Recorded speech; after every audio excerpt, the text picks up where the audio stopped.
Bonjour à tous et bienvenue sur ma chaîne Conseil et Réussite. J'espère que vous allez bien. Alors aujourd'hui, un sujet important, fondamental pour tous les entrepreneurs, développer sa confiance en soi. La confiance est essentielle pour réussir dans le monde des affaires. Alors si vous êtes ici, c'est probablement que vous souhaitez trouver des techniques pour gagner un peu de confiance, renforcer votre assurance, en tout cas votre détermination dans votre parcours, dans vos choix professionnels et entrepreneuriaux. Alors, le problème, c'est que de nombreux entrepreneurs luttent au quotidien avec ce manque de confiance en eux. Ouais, j'ai moi-même rencontré ces problèmes, hein. On n'est pas des surhommes. Et alors oui, au tout début, on peut avoir des doutes et manquer d'assurance, mais même tout au long des 25 dernières années, j'ai eu des moments où j'avais une forte confiance en moi, et puis d'autres moments où la vie avait fragilisé finalement certaines choses, et où j'avais perdu ma confiance dans mes compétences, dans mes savoir-faire, etc. Donc, c'est important d'avoir ça à l'esprit. Faut comprendre que le manque de confiance en soi est problématique parce que il va générer des paralysies face parfois à des opportunités qu'il faudrait pouvoir relever alors on est paralysé, on les prend pas, et que du coup ça génère parfois des vraies difficultés dans la prise de décision, etc. Et puis on va le voir, bon, la confiance en soi, c'est important à tous les niveaux, parce que quand on est confiant, bah finalement ça facilite beaucoup de choses dans le quotidien de l'entrepreneur. Euh, alors, pourquoi la confiance en soi est vraiment importante, et pourquoi c'est important de la travailler, de la développer? Et ben, tout simplement parce que elle permet de prendre des risques calculés. Elle va permettre d'oser sortir de sa zone de confort, et du coup de savoir saisir des opportunités. Et puis c'est important aussi parce que finalement elle influence sur notre façon de communiquer, de nous présenter aux autres, etc. Et d'ailleurs un entrepreneur confiant, il inspire confiance. Il va paraître plus crédible, il va réussir à convaincre son entourage, ses collaborateurs, ses clients, enfin, etc. Tout ça est vraiment lié. Ce qui donc va forcément, quelqu'un qui va être confiant en lui, bah, va finalement amener ça à l'ensemble de son entreprise, de ses équipes, etc. Et tout au long des process, et ben ça va se traduire par des meilleures relations, des meilleurs résultats, etc. Donc tout est lié, d'où vraiment l'importance de travailler ces méthodologies qui permettent de gagner en confiance.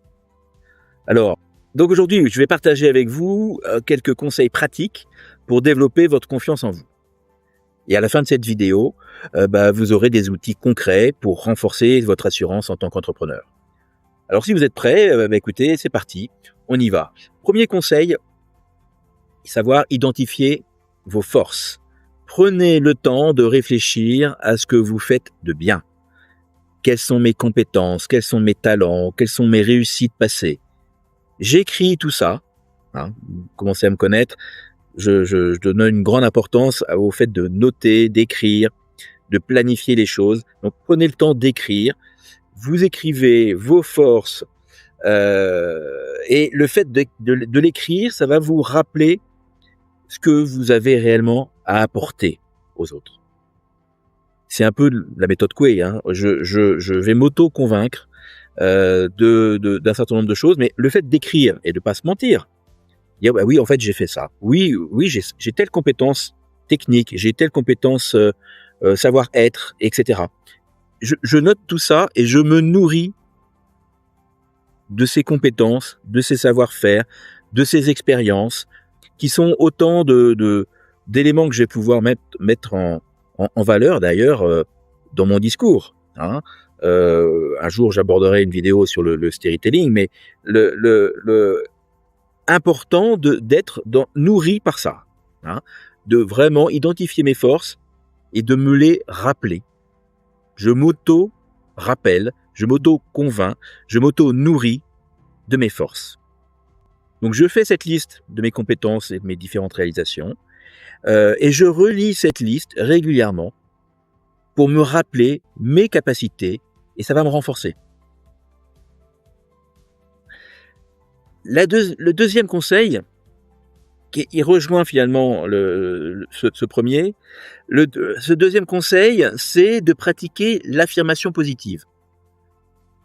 Bien comprendre que, en fait, on peut nourrir notre cerveau avec les mots qu'on va utiliser. Voilà. C'est-à-dire que si j'utilise des mots négatifs, je vais pas avoir le moral. Si j'utilise des mots positifs, ça va porter positivement mon cerveau et mon état d'esprit. Donc, écoutez, il faut savoir remplacer les pensées négatives par des affirmations positives. C'est un petit travail à faire, pas compliqué, et vous faites ça, c'est pareil, vous écrivez les choses, et en fait, vous allez du coup créer des affirmations qui résonnent en vous. Par exemple, je suis capable de prendre des décisions éclairées. Je mérite le succès. Je suis fort dans tel domaine. Je suis un winner. Voilà.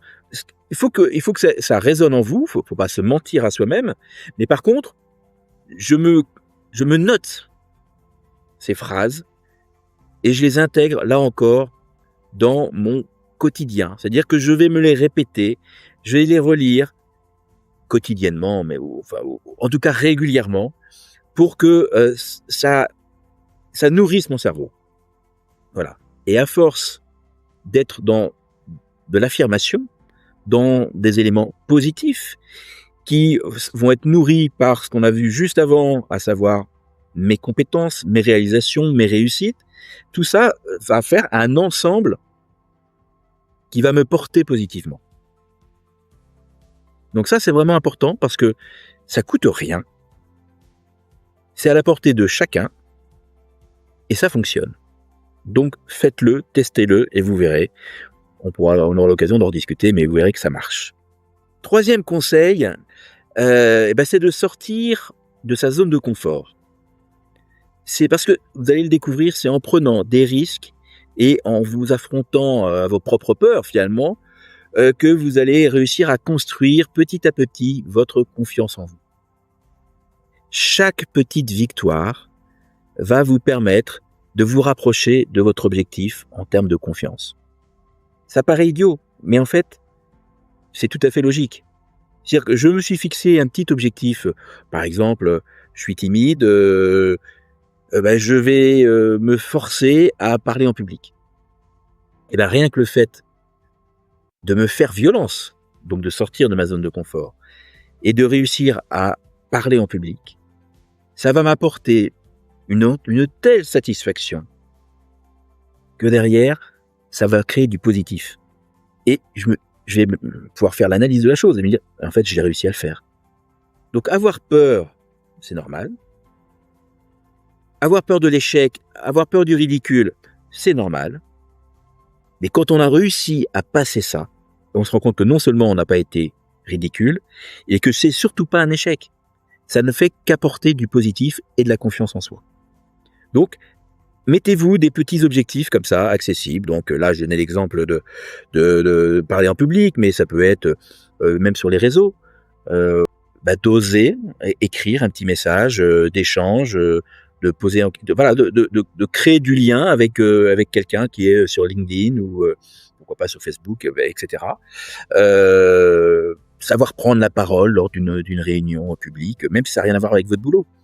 Mais ce genre de petites choses-là vont vous nourrir et ça va vous permettre, au fur et à mesure, à force de surmonter finalement des petits défis, ça va vous permettre d'agrandir, de faire grandir votre confiance en vous. Quatrième conseil, écoutez, c'est de savoir s'entourer. C'est quelque chose que j'ai déjà abordé dans les peurs. J'avais fait une vidéo sur les différentes peurs des entrepreneurs, et donc forcément il y avait la peur du ridicule, etc. C'est important de savoir s'entourer et savoir s'entourer de gens qui vont pouvoir vous apporter du positif. Alors c'est pas des bénis oui-oui, qui disent oui, amen à tout, mais des gens qui vous entourent, qui vont être capables d'influencer votre état d'esprit, qui soutiennent votre projet, qui vous soutiennent vous, qui sont dans une écoute sincère et dans des réflexions positives, c'est extrêmement important. Alors, qu'est-ce qu'il faut faire? Il faut chercher des mentors, des amis. Nous, c'est ce qu'on apporte aussi chez Conseiller Réussite à travers les différents accompagnements qu'on propose. Mais voilà, que ce soit donc des mentors, des coachs, des amis, des collègues, des gens qui vous entourent, mais qui du coup vont contribuer à nourrir votre confiance en vous. Donc participez à des groupes, des forums d'entrepreneurs. Vous pouvez échanger avec des gens qui partagent les mêmes difficultés que vous et vous rendre compte que petit à petit, vous êtes à la fois sorti de votre zone de confort, comme je l'ai évoqué juste avant, que là où vous pensiez pas être capable d'échanger, de discuter, etc. Maintenant, ça devient presque quelque chose de naturel. Et tout ça va renforcer votre confiance en vous. Et puis, autre conseil, écoutez, apprenez de vos échecs. Là encore, je l'ai déjà abordé quand on a déjà abordé les différentes peurs. On a peur de l'échec. Bon. Et ce que j'avais déjà évoqué et que je répète là, c'est réellement de comprendre que les échecs font partie intégrante de notre parcours entrepreneurial. On ne vit que des réussites que parce qu'on a fait des échecs. Voilà. Donc, au lieu de voir vos échecs comme des raisons de douter de vous-même, considérez-les comme des opportunités d'apprentissage.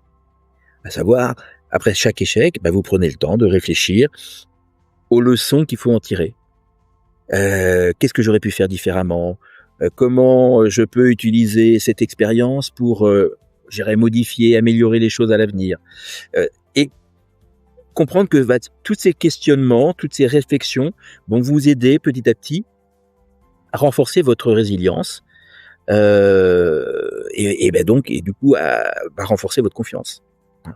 À partir du moment où vous aurez compris que même quand on tombe sur un obstacle, mais finalement on arrive à relever et que on apprend de cette expérience, même si elle a été malheureuse, on va dire, mais j'apprends et je vais du coup performer différemment la prochaine fois, etc. En fait, tout ça va permettre d'avancer, et donc je deviens effectivement plus résilient et je me nourris de ça.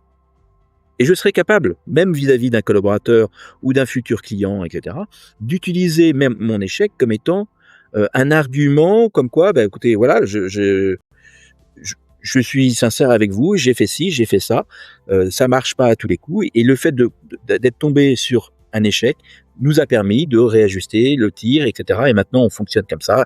Et là, maintenant, ça fonctionne et c'est top.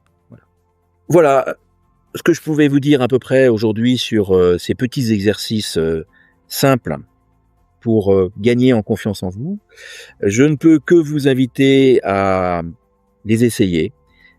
Et n'hésitez pas à me laisser des commentaires d'ailleurs sur cette vidéo, en dessous de cette vidéo, pour me donner un petit peu les retours que vous avez pu faire par rapport à vos expériences. En dessous de cette vidéo, vous trouverez comme d'habitude aussi un lien bonus sur le DEE, donc le Diagnostic Entrepreneurial Express. Pour ceux qui ne le savent pas encore, voilà, c'est un petit diagnostic très rapide que vous pouvez faire. Et en fonction, je dirais, des résultats de votre diagnostic, moi derrière, je vous envoie des conseils spécifiques. Voilà.